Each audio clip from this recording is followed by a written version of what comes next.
Good morning, everybody. I'm back. I've got another vlog for you. Figured I'd give you guys some tips on what it's like to be a podcast producer. Right now I'm driving over to the studio to pick up my camera because we are going to the Olympia convention to film for the show that I produce, Fitness Junkies. So, I'll see you guys at the studio.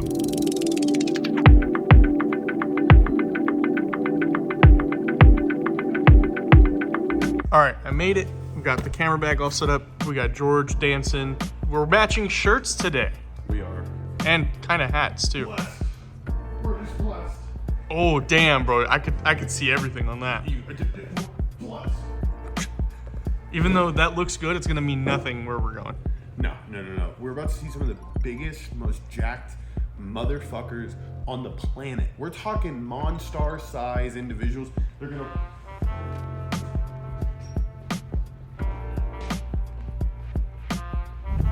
All right, we're on our way to Olympia.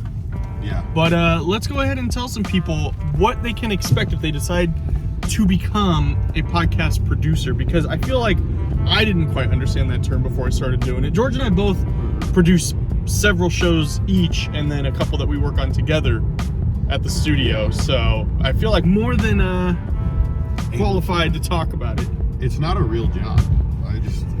People need, it's not like, because there's no way to fully explain, like, you know what it is? A producer is just somebody that makes shit fucking happen. Day in and day out.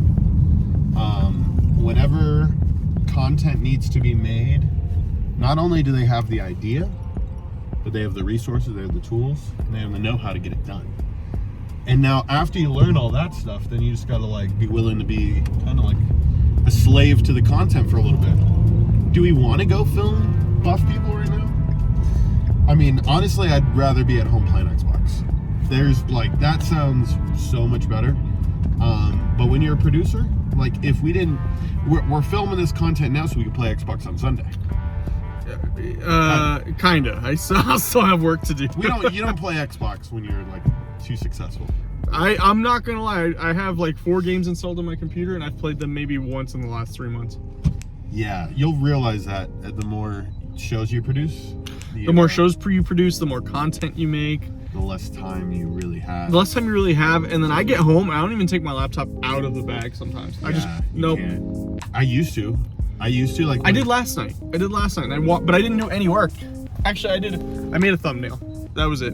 But I watched YouTube. I myself feel, if we're gonna get back into like what does a podcast producer entail, it's like, have you ever like had a really good friend, like a best friend, that whenever they message you, you're just like, oh, I gotta message them back type situation, and you gotta stay right on top of it so you know that they love you. That's what like being a podcast producer is. And I think it's like the toughest thing to realize, that because if you don't text like your best friends and you're not like on top of it all the time, then people get mad, right? You're like, oh my god, this friend doesn't care about me anymore. Why doesn't this friend care about me? It's like, well, I got 4 other best friends, right? I have 8. We have lots of best friends. I have one of them that's too famous for me to even talk to, but somehow I talk to them. That is kind of nuts. That is nuts. I'll post, I won't say who it is, even though I can, but I'll post a video that I did with them right here. You started doing puns and dad jokes, and I love it. I have, yeah. It was like the minute our daughter was born, it just happened.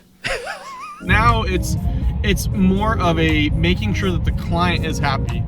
On this channel I talk a lot about videography and editing, but like 90% of the job is client relations.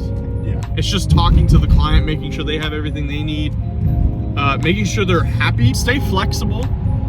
Being a producer doesn't just mean you get to just sit back and do nothing. I mean, we produce, we edit, like right now we're going to film. This is the fun part. Yeah, this is the fun part. Like, I mean, a lot can go horrifically wrong here. So like this used to be like the most nerve-wracking part for me.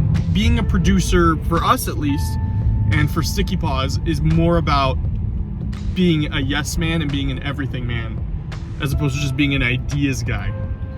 Yeah, well, here's the thing. Like, producers help shit come to life. We can spitball ideas back and forth and stroke each other's imaginations, but it's way better, or you feel like you got more out of a conversation when you talk about the practicalities that go behind implementing those ideas. Because fuck, dude, we could talk about all these crazy VFX things that we want. If none of us say, all right, I'm gonna set aside the next 3 weeks to learn how to do it, then it's fucking useless, and it's just a waste of time and conversation. So it's okay to live in idea land for a little bit, like with your clients, but at the end of the day, take their ideas and then work it into something that's practical.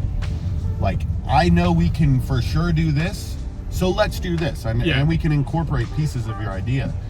But they will be way more happy with that, because then you're setting realistic expectations, and you don't feel bogged down on the fact that, like, oh, it might not deliver, because we had talked about all these big things. But when you're telling a client, I can get it done by the end of the day, or hey, is it cool if I get this done by the end of the week, those two like phrases right there can be the difference of whether or not an employee wants to keep working for you or a client wants to keep buying from you. Because if you're just honest and open, back to communication. That's the name of the game. All right, so we just got back from Olympia. That was pretty cool. That was a fun experience. I'd never been to an Olympia before, so cross that off the bucket list. Also, this cool reel should be out by now. I'm gonna post it in right here. Okay, I'm here in Olympia. I'm gonna let them know that I'm actually the most jacked dude here. Gio didn't ask for my shirt size. It got me a 3X. I know I'm big, Gio, all right? I know I'm big. I'm not that big. I'm a little upset that I did that. Okay. I am the most jacked guy here. If you're seeing dudes lift weights, bro, I could have lifted that in my sleep, dog. I'm fucking jacked, if you couldn't tell. You get your muscles while they're asleep, they grow bigger. It's my physique. I could be up there right now. Look, pan on me. It's the same physique. They've got titties, I've got titties. It all works. I am wild, as you can tell. But if we have any takeaways from this, it means be flexible as a producer. Yes, lots of this. Lots of that. Lots of this. Lots of mental stretching. Of checking your bases too, guys. You can't just film at all these places. There are a lot of people here.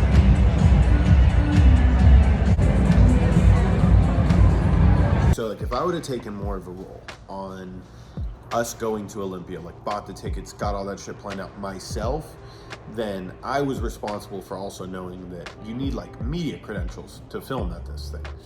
Because there were signs everywhere that said, if you don't have media credentials, all of the footage used is the property of Olympia. Now, if we do get anything successful pops off of this, and then they're like, we're gonna steal that, and I mean, that's on us. But we also had an email saying, like, we didn't think we were gonna be able to film at all. Right. But we were able to film a lot. We had no hiccups. Nope, not stopped once. If anything, we looked more professional, matching shirts, you know, Fitness Junkies. We even had this cool flag on the microphone. Yep. But so, if you take away anything from this video, it's always be prepared, be flexible, be willing to do what it takes to get the show running as quickly and efficiently as possible. Think about the edit. You got to think about, like, in the midst of it, think about your edit, what you want at the end. Make sure you get everything that you can possibly think of, and that's it. All right, y'all. Like and subscribe. See ya.